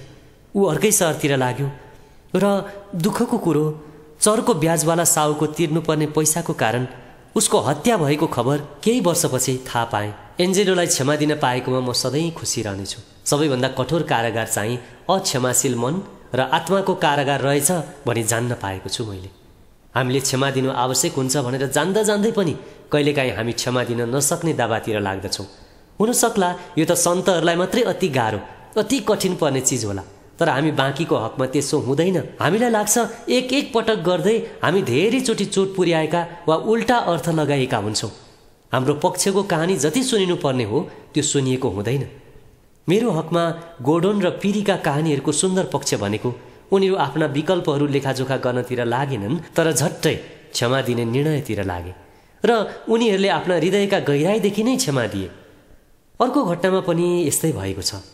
हाम्रो युगको विध्वंसकारी द्वन्द्व इराकसितको युद्धले प्रभावित दुई जीवनहरूमा निकास दिने क्रममा क्षमादानले रणसङ्ग्राममा पनि शान्तिका बिउहरू रोप्न सकिन्छ र यस अध्यायको सुरुवातमा उल्लेखित प्रतिशोधको पर किनारमा हरफले भने चाहिँ हामीलाई परिवर्तनतिर उन्मुख गराउन सक्छ भन्ने आशा प्रदान गर्दछ। 1998 को वसन्ततिर क्यारोल र डोरिस किङ पुराना पारिवारिक मित्रहरू इराकमाथि युएन प्रतिबन्धहरूका असरहरू छानबिन गर्नका निम्ति मानव अधिकार टोलीसहित इराक भ्रमणमा गए। बगदादमा छँदा उनीहरूको घाइडा नाम गरेकी एकजना महिलासित भेट भयो।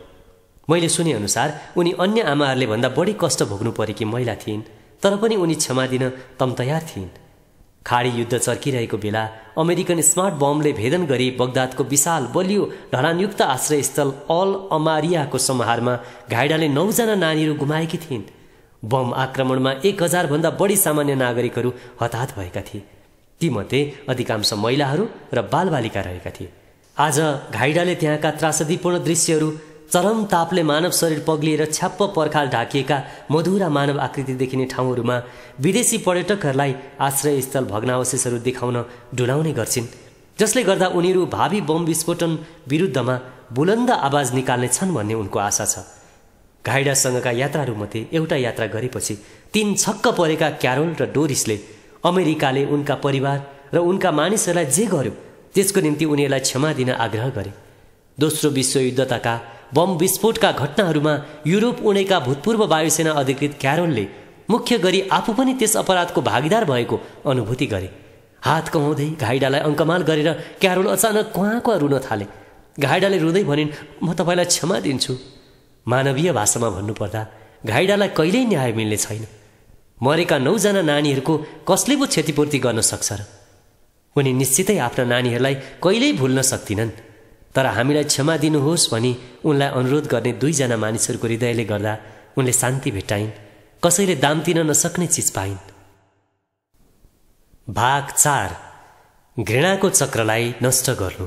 रुसी लेखक अलेक्सान्द्र सोल्जेनित्सिनले एक ठाउँमा यसो भनेका छन्, यदि कहीँ कहीँ मात्रै लुकीछिपी कुकर्म गर्ने दुष्ट मानिसहरू हुने भएका भए अनि मात्रै उनीहरूलाई हामी बाँकी रहेकाहरू मध्येबाट अलग्याएर उनीहरूलाई सम्हार गर्नु आवश्यक हुने थियो। तर खराब र असल विभाजन गर्ने रेखाले हरेक मानव हृदयलाई छोएकै हुन्छ अनि कुपो आफ्नो हृदयको टुक्रा नाश गर्न तत्पर हुन्छ र? आदरणीय श्रोता, बाल्यकालदेखि लाखौं लाखले मुखाग्र पारेको प्रभुको प्रार्थनामा हाम्रा अपराध क्षमा गर्नुहोस् जसरी हामीले आफ्ना अपराधीहरूलाई क्षमा गरेका छौं भन्ने बिन्ती समावेश छ। यो बिन्ती चिरपरिचित भए पनि हामीले यी शब्दहरू पुनरावृत्ति गर्दा जे भनिरहेका हुन्छौं त्यो साँच्चीकै मनले भनिरहेका हुन्छौं कि हुँदैनौं र ती शब्दहरूको आशय हामीले गहन रूपमा विचार गरिरहेका हुन्छौं कि हुँदैनौं भनेर मेरो मनमा प्राय तरङ्ग उत्पन्न भइरहन्छ। मेरो सन्दर्भमा मलाई क्षमादानको खाँचो रहेछ भनी मैले ठहर गरिसकेपछि म क्षमा दिन समर्थ हुनुपर्ने रहेछ भन्ने यी शब्दहरूको भावार्थ हो। क्षमादानका निम्ति विनम्रताको आवश्यकता पर्ने भएकोले अधिकांश व्यक्तिहरूमा यस्तो ठम्ब्याई सजिलै आविर्भाव हुँदैन। तर के विनम्रता क्षमादानको तत्त्व होइन र? मत्तीको सुसमाचारमा डाँडाको उपदेशको रूपमा परिचित अध्यायमा नम्रहरू धन्यका हुन् र उनीहरूले पृथ्वीमा अधिकार गर्नेछन् भनिएको छ। साथै मत्ती 18 अध्यायको अन्त्यतिर वर्णित निर्दयी नोकरको दृष्टान्तमा हामीलाई जस्तो व्यवहार गरिएको हामी चाहन्छौं हामीले अरूलाई त्योभन्दा कडा व्यवहार गर्नु त हुँदैन भनी यीशु प्रभुले हामीलाई चेतावनी दिनुभएको छ। मेरो अनुभव अनुसार क्षमादानको सबैभन्दा ठूलो अभिप्रेरणा भनेको सदैव हामी आफैले प्राप्त गरेको क्षमादानको अनुभूति हो वा मानव जगतका प्रत्येक व्यक्ति जस्तै यदि हामीसित त्यस्तो अनुभूति भएन, त्यस्तो चेतना भएन भने हामी त्रुटिपूर्ण छौं र हामीले क्षमा दिनुपर्ने आवश्यक कार्यहरू गरेका हुन्छौं। बोस्टनका अफ्रिकी अमेरिकी विद्यार्थी ज्यारेडले आफ्नो हकमा ठ्याक्कै यस्तै भएको बताएका छन्। उनी भन्छन्, मलाई जातीय विभेद वा रङ्गभेदको यथार्थता महसुस हुँदा म 6 वर्षको थिएँ। घरको सौहार्दपूर्ण वातावरणदेखि छुट्टै संसारमा धकेलिएँ, अर्थात् हाम्रो घरको ठिक तलतिर पर्ने एउटा स्थानीय प्राथमिक विद्यालयमा भर्ना भएँ। मलाई सहरदेखि परतिरको अर्कै स्कुलमा विभिन्न जातिका विद्यार्थीहरूसित अध्ययन गर्न बसदेखि ओसार्ने कानुन लागू हुनु अघिसम्म म त्यस स्थानीय विद्यालयमा 1 महिना मात्रै गएको थिएँ। मेरा बाबुआमा यो कुराप्रति राजी हुनुहुन्न थियो। उहाँहरू मलाई चिन्ने र मलाई माया गर्ने विद्यालयमा गएको चाहनुहुन्थ्यो। उहाँहरूको पर गाउँमा फार्म थियो, त्यसैले हामी त्यहीँ बस्न गयौँ। नागरिक अधिकार अभियान विज्ञ मेरो बुबाले मलाई काला वा गोरा सबैलाई प्रेम र सम्मान गर्न सिकाउनु भयो। उहाँहरूले मलाई जातीय खानदानसितको जीवनमा सबै थोक नदेख्न सिकाउने कोसिस गर्नुभयो। हर समय मेरो नयाँ स्कुलमा म मात्रै काला जातिको बालक थिएँ र अरू धेरैजसो बालबालिकालाई चाहिँ प्रष्ट रूपमा घृणा गर्न सिकाइएको रहेछ। बालबालिकाहरू एकअर्काका भिन्नताहरूबारे अप्रिय बन्न सक्लान्। उनीहरूले तिम्रो छाला चाहिँ किन खैरो वा कालो भनी अन्जान प्रश्न गर्न सुरु गर्लान् अनि उनीहरू तपाईलाई देखेर खिसी गर्न र जिस्क्याउन थाल्लान्, किनकि उनीहरूलाई कहीँ कतै बिन्दुमा यदि तिमी भिन्न छौ, सामान्य छैनौ भने तिमीमा समस्या छ भनी सिकाइएको हुने रहेछ। म एक्लो हुन पुगेँ। ती केटाकेटीहरूले मेरो परिस्थिति असहज बनाइदिए। म एउटा पीडादायी घटना कहिल्यै बिर्सदिनँ। एक दिन बसमा मेरो एकजना गोरा साथीलाई मैले अर्को गोरा साथीसित परिचित गराइदिएँ अनि त्यहाँदेखि पछि उनीहरू सधैँ सँगसँगै बस्न थाले, तर मलाई चाहिँ मतलबै गरेनन्। म पछि अर्कै विद्यालयमा गएँ। त्यति बेला म 12 वर्षको भइसकेको थिएँ। परिस्थिति पूर्ण रूपमा भिन्न भयो। हाम्रो कक्षामा सन नाम गरेका एकजना गोरा विद्यार्थी बाहेक सबै काला विद्यार्थी मात्रै थिए। हाम्रो विद्यालयभरिमा उनी मात्रै गोरा विद्यार्थी थिए। हामीले उनलाई बहिष्कृत व्यक्तिको रूपमा व्यवहार गर्यौं, जातीय विशेषणले उनलाई हैरान तुल्यायौं अनि शारीरिक रूपमा पनि दुर्व्यवहार गर्यौं। उनले हामी मध्ये कसैलाई नराम्रो नगरे तापनि हामीले उनीमाथि गोरा जातिको घृणा उकल्यौं। हामीले गोरा जाति र उनीहरूका इतिहासबारे जे जति जानेका थियौं सन ती सबैको प्रतीक थिए। हाम्रा मानिसहरूले हेला होचो, हत्या, हिंसा, भीड आक्रमण र कमारा बेचबिखन जस्ता निन्दनीय कुरा भोगेका थिए। हामीले हाम्रा सारा तिक्तता र आक्रोश उनीमाथि पोख्यौं। मैले कहिल्यै पनि सनसित माफी माग्न सकिनँ। मैले मेरो जातीयवाद भनेको यो रहेछ भन्ने कुरा बुझेदेखि हाम्रा बाटाहरू छुट्टिए। तर मैले सनमाथि गरेको दुर्व्यवहारप्रति परमेश्वरसित क्षमा मागेँ अनि उनीहरूको हुलमा म मात्रै कालो जाति हुँदा मलाई आफ्नो हृदयमा स्थान नदिने मानिसहरूलाई पनि क्षमा दिने सङ्कल्प गरे। एकजना यहुदी मित्र हेला ए हर्किकको पनि यस्तै कहानी छ। नाजीवादको दबदबा रहेको बेला हेला जर्मन नागरिकको रूपमा हुर्केकी थिइन्। उनका बाबुआमा, दाजुभाइ तथा दिदीबहिनी दोस्रो विश्वयुद्धको आरम्भ हुनु ठिक अघि देश छोडेर मृत्यु शिविरदेखि उम्किए तापनि उनका दुवैपट्टिका हजुरबा, हजुरआमा र उनका बाल्यकालका सबै साथीहरूले हिटलरको नरसंहारमा जीवन गुमाउनु पर्यो। धेरै मानिसहरूका हकमा समय बित्दै जाँदा शोक र पीडा निको हुँदै जान्छ। तर हेलाको सन्दर्भमा उल्टो भयो। बिस्तारै बिस्तारै लगभग सूक्ष्म रूपमा उनको मनका घाउहरू तिक्ततामा र उनको पीडा आक्रोशमा परिवर्तन भए। हेला तिक्तता पाल्न चाहन्नथिन्। उनी जीवन र प्रेमको निम्ति स्वतन्त्र बन्न चाहन्थिन्। वास्तवमा भन्नुपर्दा उनले आफ्नो हृदयलाई पत्थर बन्न नदिन अविरल सङ्घर्ष गरिन्। तर क्षमा दिन उनी असमर्थ भइन्। उनीहरूले गरेका अपराध बाहेक उनीहरू पनि हामी जस्तै मानव हुन् भन्ने कुरा बुझ्न म असमर्थ भएसम्म म मेरा परिवारका हत्याराहरूलाई कहिल्यै क्षमा दिन सक्षम हुने छैन भन्ने विचार एक दिन उनमा फुर्यो। यदि मैले आफ्नै हृदयलाई निहालेँ भने त्यहाँ पनि घृणाका बीजहरू भेट्न सक्छु भन्ने कुरा महसुस भयो। अहङ्कारी सोचहरू, अरूप्रतिका आक्रोशित भावनाहरू, निर्दयता, रिस, ईर्ष्या र उदासीनता यी सब थोक नाजी जर्मनीमा घटेका घटनाका जड हुन् अनि यी चिजहरू हरेक मानव जातिमा पनि मौजुद हुन्छन्। अरब इजरायल युद्ध हुँदा दुवै पक्षका अरू धेरै मानिसहरू झैँ मैले चिनेका प्यालेस्टाइनी बिसारा आबाद पनि अन्यायको हिस्साले घायल भएका थिए। उनले क्षमा दिनको निम्ति आजीवन गरेका सङ्घर्षको कहानी बताउँदै मलाई यसो भनेका थिए। सन् 1948मा अरब र यहुदी नववासीहरू बीच डरलाग्दो युद्ध मचिँदा हजारौं प्यालेस्टाइनीहरू मारिए र धेरै मानिसहरू घरबार विहीन भए। हाम्रो आफ्नै परिवार पनि जोगिएन। मेरो बुबा बेवारिसे गोली लागेर मर्नुभयो र त्यहाँ उचित समाधि स्थल पनि थिएन। दुवै पक्षबाट हानाहान गरेको गोली लाग्ला भन्ने त्रासले कसैले पनि त्यो ठाउँ छोड्न सकेनन्। त्यहाँ प्रार्थना गरिदिने पास्टर, प्रचारक वा प्रभुका सेवक पनि थिएनन्। त्यसकारण आमाले हाम्रो निम्ति बाइबलबाट पढ्नुभयो र त्यहाँ उपस्थित भएका मानिसहरूले नै मेरो बुबालाई आँगनमा दफन गरे। मेरो बुबालाई सहरको समाधि स्थलमा लैजान सक्ने कुनै उपाय थिएन। मेरी आमा 29 वर्षमा विधवा हुनुभयो र उहाँका साथमा 7 जना नानीहरू थिए। म चाहिँ 9 वर्षको मात्रै थिएँ। हप्तौँसम्म दोहोरो भिडन्तमा फँसेको कारण हामीले आफ्नो भुइँ मुनिको कोठा छोड्न सकेनौँ। एक रात जोर्डनी सेनाले हामीलाई पुरानो सहरतिर भाग्न बाध्य बनाए। हामीले आफ्ना घर र मालमत्ताहरू देखेको अन्तिम समय त्यही नै थियो। कुम्लोमा कपडाहरू बोक्नु बाहेक केही नलिई हामी भाग्यौँ अनि हामी मध्ये कतिजनाले त पाइजामा मात्रै लगाएका थियौँ। पुरानो सहरमा हामी शरणार्थी भयौँ। हामीलाई मालसामान नभएको मट्टीतेल भण्डारण कक्षमा राखियो। एक मुस्लिम परिवारले हामीलाई केही कम्बल र खानेकुरा दिए। जीवन साह्रै कष्टदायक भयो। मलाई अझै पनि हामी भोकभोकै सुतेका रातहरू झलझली याद आउँछ। मेरी आमा तालिम प्राप्त नर्स हुनुभएकोले महिनाको 25 अमेरिकन डलरमा एउटा अस्पतालमा जागिर पाउनुभयो। उहाँ रातमा काम गर्नुहुन्थ्यो र दिउँसो आफ्नो अध्ययन जारी राख्नुहुन्थ्यो अनि हामी केटाकेटी चाहिँ अनाथालयमा राखिएका थियौँ। मेरा दिदी बहिनीलाई मुस्लिम विद्यालयमा अङ्गीकार गरियो र हामी केटाहरू चाहिँ ब्रिटिस महिलाद्वारा सञ्चालित गृहमा राखियौँ। हामीलाई महिनामा एक पटक मात्रै घर जान दिइन्थ्यो तर हामी बेग्लिएर 12 वर्षसम्म बालगृहमा बस्यौँ। 2 जना भाइहरू र अरू 80 जना बालकहरूसित बालगृहमा मेरो पीडा फेरि आरम्भ भयो। हामीले कहिल्यै पनि अगाउन्जेल खाना खान पाएनौँ। खानेकुराको चरम अभाव र व्यवहार कठोर थियो। जवान भएपछि बिसारा संयुक्त राज्य अमेरिका पढ्न गए अनि उताकै नागरिक बनिए। उनी पछि इजरायल फर्के र क्रिस्चियन विद्यालयमा शिक्षण पेसामा लागे। विगत फर्केर हेर्दा उनी भन्छन्, प्रथम वर्ष म धेरै निराश भएँ। मैले त्यति धेरै उपलब्धि हासिल गर्न सकिनँ। मैले आफूलाई असफल ठाने। यहुदी पीडकहरू विरुद्ध घृणा चुरिँदो थियो। मेरा सबै विद्यार्थीहरू प्यालेस्टाइनी थिए अनि म जस्तै उनीहरूले पनि पीडा भोगेका थिए। म भित्र प्रबल घृणा भएकोले मैले मेरा विद्यार्थीहरूलाई राहतको अनुभूति दिन सकिनँ। घृणा के हो भन्ने नबुझ्दै बाल्यकालदेखि नै म भित्र घृणा थुप्रिँदै गयो। एक रात रुँदै रुँदै मैले परमेश्वरसित बिन्ती गरेँ।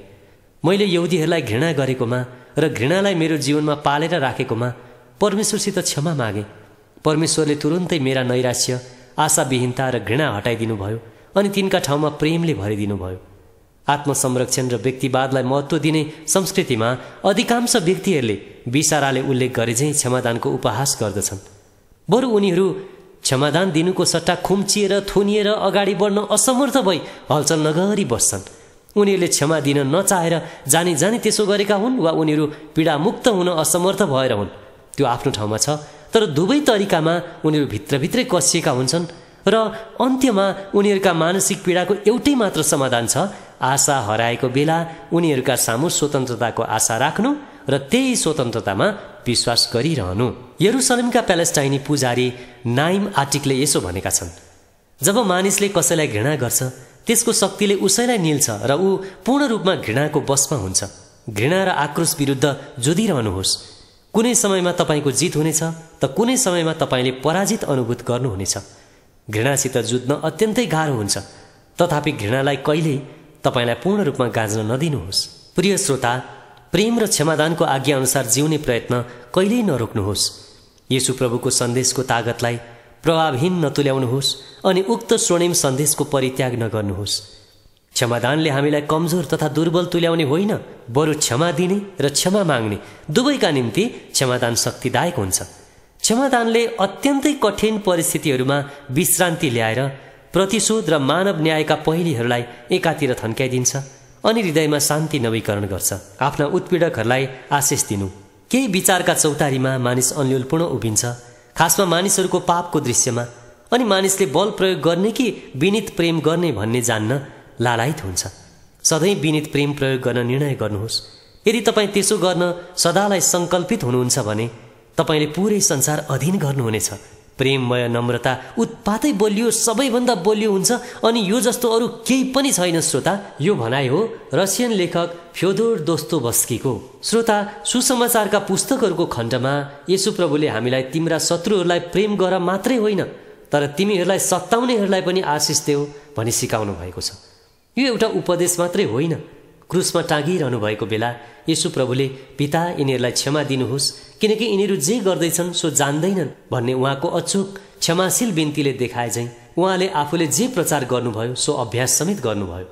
त्यसरी नै प्रथम क्रिस्चियन शहीद स्तिफनसले पनि आफूलाई ढुङ्गा हानी मार्न लाग्दा प्रभु यिनीहरूलाई दण्ड नदिनुहोस् भनी प्रभु येशूले जस्तै प्रार्थना गरे।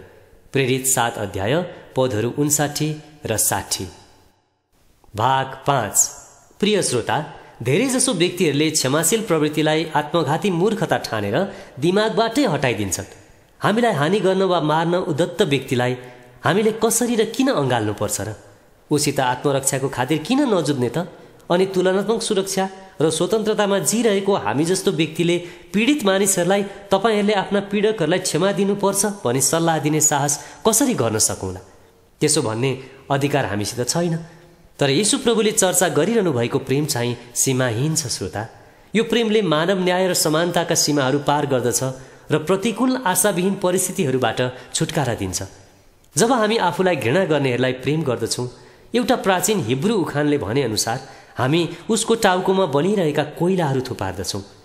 हामीले क्षमादानको विषयलाई सैद्धान्तिक मात्रै बनाएर त्यसलाई मन पराएर वा अरूहरूले क्षमादान माग्नुपर्छ भनेर मात्रै बस्यौँ भने क्षमादान अर्थहीन हुन्छ। क्षमादानलाई साँच्चीकै व्यवहारमा उतार्न इच्छुक हुँदा मात्रै क्षमादानको साँचो अर्थ निश्चित हुन्छ। भारतमा 33 वर्षभन्दा बढी कुष्ठरोगीहरू बीच काम गर्दा नर्स ग्ल्याडिस स्टेन्स र उनका मिसनरी श्रीमान ग्राम स्टेन्सले थुप्रै मरेका र मर्न लागेका मानिसहरू देखेका थिए। तर उनका श्रीमान र 2 जना छोराहरू 10 वर्षीय फिलिप र 6 वर्षीय तिमोथी धार्मिक एकान्तवासदेखि नफर्केका वा उनीहरूका मृत शरीर चिन्नै नसकिने गरी जलेर आफ्नै जीपमा भेटिएको खबर प्राप्त भएको सन् 1979 जनवरीको त्यो कालो रातमा पनि कुनै थोकले उनलाई शब्द उच्चारण गराउन सक्ने थिएन। न त त्यो काले लाग्दो क्षणमा उनीसित खडा भइदिने साथीहरूले नै उनलाई प्रत्युत्तर जनाउन तयार पार्न सक्थे। द न्युयोर्क टाइम्समा छापिएको समाचारमा यस्तो लेखिएको थियो, श्रोता, श्रीमती स्टेन्स असह्य पीडाले लर्खराउँथिन् अनि केही क्षणमा बतासले हल्लाए झैँ गरी एकदम बिस्तारै हिँड्थिन्। उनी सोचको माझमा उनिए झैँ देखिन्थिन्।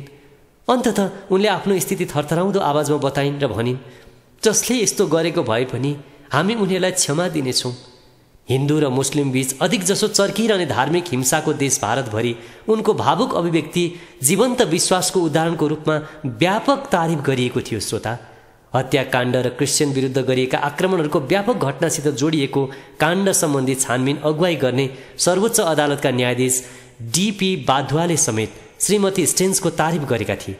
उनले भनेका थिए, श्रीमती स्टेन्सको व्यवहारले घटना घटाउने अपराधीहरूलाई मात्रै होइन, तर उनीहरूप्रति प्रत्यक्ष वा अप्रत्यक्ष रूपमा सहानुभूति राख्न सक्ने सबै व्यक्तिहरूलाई पनि लज्जित तुल्याएको छ। श्रीमती स्टेन्सले उडिसाको पूर्वीय प्रान्तमा अवस्थित धुलाम्बे यातायात जाम हुने सहर वरिपाडामा कुष्ठरोग बिमारीहरूका निम्ति आश्रयस्थल सञ्चालन गरी आफ्नो श्रीमानको कार्यलाई जारी राख्ने निर्णय गरिन् अनि उनी मानिसहरूलाई सुसमाचारबारे बताउन लागिरहन्।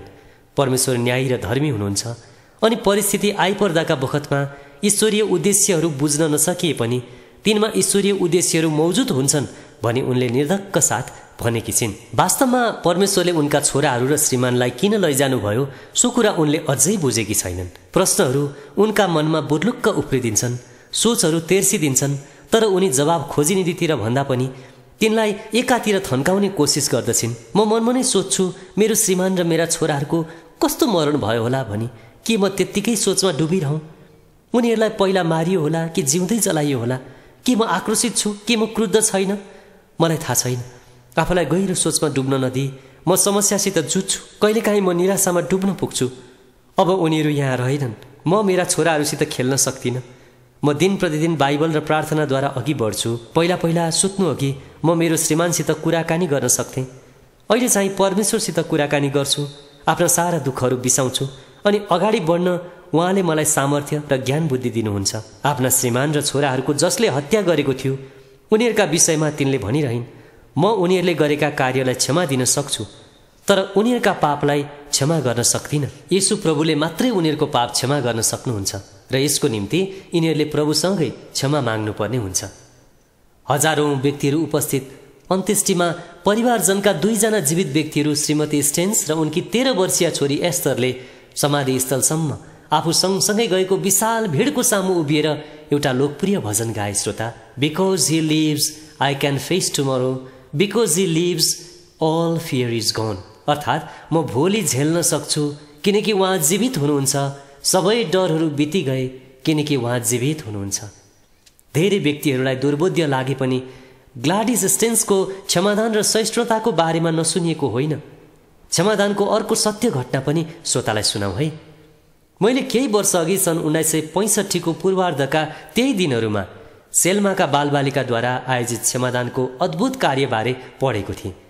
स्थानीय विद्यार्थीहरूले नगरकै कुख्यात शेरिफ क्लार्क आइपुगेको बेला विद्यालयपछि शान्तिपूर्ण जुलुस आयोजना गरेका थिए। क्लार्कका मान्छेहरूले बालबालिकालाई धकेल्ने र चुर्याउने गर्न थाले। केही क्षणमै बालबालिकाहरू दौडिए। शेरिफले हामीलाई प्रान्तीय जेलतिर दौडाउँदै होला भनी सुरुमा ठिटाठिटीहरूले सोचेका रहेछन्, तर उनीहरूलाई नगरदेखि झन्नै 5 कोस टाढा युद्धबन्दीहरूका शिविरतिर लगिएको कुरा केही समयमै छर्लङ्ग भयो। बालबालिकाहरूले स्यास्या र फ्याफ्या गर्दै बान्ता नगरुन्जेलसम्म ती मानिसहरू कठोर बन्न छाडेनन्। ती मानिसहरूले हामी सेल्माको जुलुस औडाहाललाई सदाको निम्ति निष्क्रिय पार्न चाहन्छौँ भनी दावा गरे। त्यस घटनापछि केही दिनमा शेरिफ क्लार्क छातीको समस्याले अस्पतालमा भर्ना भए। श्रोता, उदेक लाग्दो कुरा, सेल्माका स्कुले बालबालिकाहरूले शेरिफको स्वास्थ्य लाभको कामना गर्दै र आरोग्यताका चिन्हहरू बोक्दै प्रशासन कार्यालय बाहिर दोस्रो जुलुसको आयोजना गरे। प्रसिद्ध बाल मनोचिकित्सक रबर्ट कोल्सले सन् 1960 न्यू ओर्लियन्स अस्पतालमा कार्यरत छँदा बालबालिकाहरू बीच क्षमादान सम्बन्धी यही अद्भुत प्रवृत्ति देखेका थिए। सिटी स्कुलहरूमा विभेदीकरण अन्त्य गर्ने सङ्घीय अदालतको निर्णय विरुद्ध गोरा अभिभावकहरू खुलेर विपक्षमा उभिए। काला बालबालिकाहरू भर्ना गरिएका जुनै पनि विद्यालयहरूबाट उनीहरूले आफ्ना बालबालिकालाई निकाल्नु मात्रै होइन, उनीहरूले विद्यालयहरू विरुद्ध आन्दोलन पनि गरे।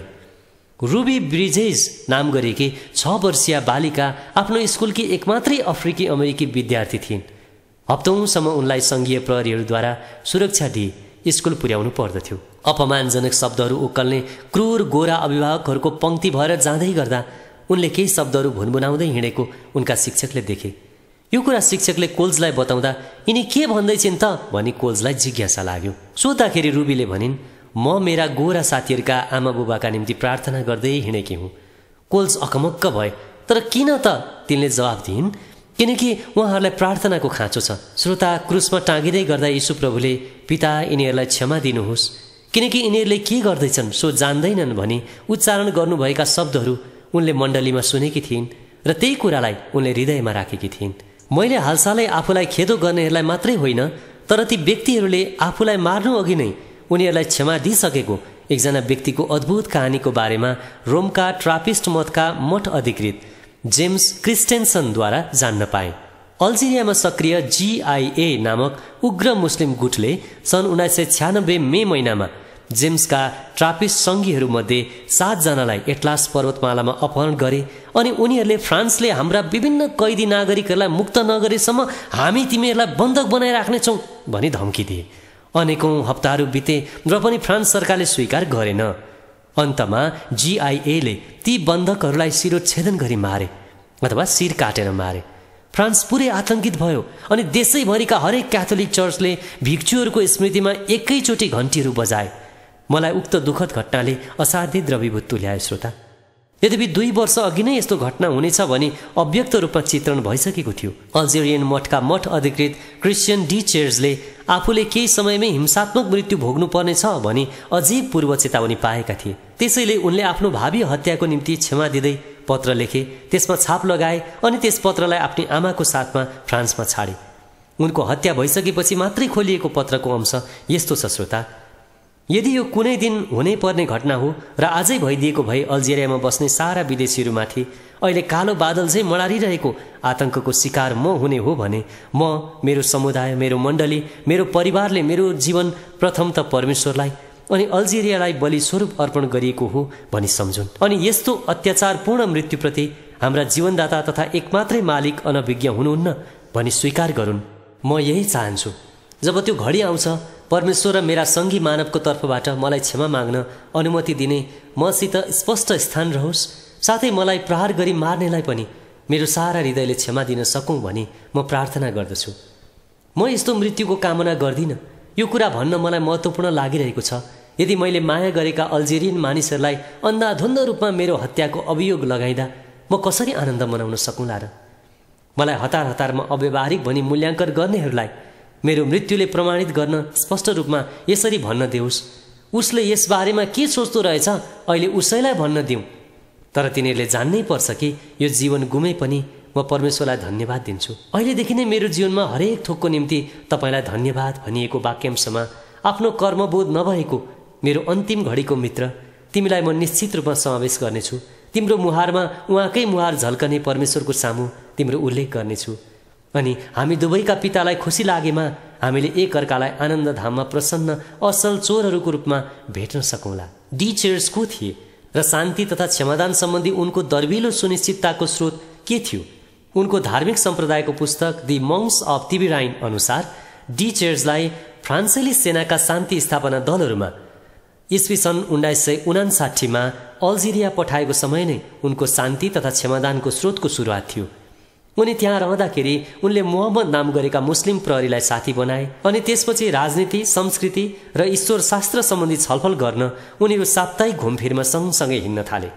अल्जेरियाका फ्रान्सेली उपनिवेशवादी इसाईहरू र रैथाने मुस्लिमहरू बीचको तनावपूर्ण सम्बन्ध चाहिँ घरिघरि बल्झिने एउटा मुद्दा थियो। घुमफिरको एउटा क्रममा एउटा अल्जेरियन विद्रोही दलले 2 जना मानिसहरूलाई लुकेर आक्रमण गर्यो।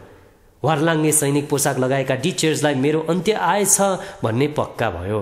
त्यसपछि मोहम्मद आफ्नो मित्र र आक्रमणकारीहरूको बीचमा पसे अनि उहाँ ईश्वर भक्त मानिस हुनुहुन्छ भने डी चेर्स एक्लैलाई चाहिँ छोडिदिनुहोस् भनी उनीहरूलाई आग्रह गरे। अचम्मको कुरो, उनीहरूले दुवैजना व्यक्तिहरूलाई छाडिदिए। तर त्यस कार्यले गर्दा मोहम्मदले जीवनको मूल्य चुकाउनु पर्यो। भोलिपल्ट उनी सडकमा मृत फेला परे। श्रोता, त्यस घटनाले धेरै दिनसम्म डी चेर्सलाई द्रवीभूत तुल्याइरह्यो अनि त्यही घटनाले उनको जीवनलाई पुरै परिवर्तन गरिदियो। उनले परमेश्वर र शान्तिको मुद्दामा समर्पित हुने अठोट गरे। आफ्नो कर्तव्य यात्रा सिद्धिएपछि उनी फ्रान्स छिरे अनि त्यसपछि ट्रापिस्ट मठमा गए। उनले त्यहाँ पुजारी बन्ने शिक्षा हासिल गरिसकेपछि आफूलाई अल्जेरिया छाउनीमा सरुवा गरिदिन अनुरोध गरे। त्यो इच्छा स्वीकृति भएपछि उनी फेरि अफ्रिकातिर लागे र अन्त्यमा उनी एटलास पर्वतमालामा ग्रामीण जिल्लाको पादरी प्रमुख भए।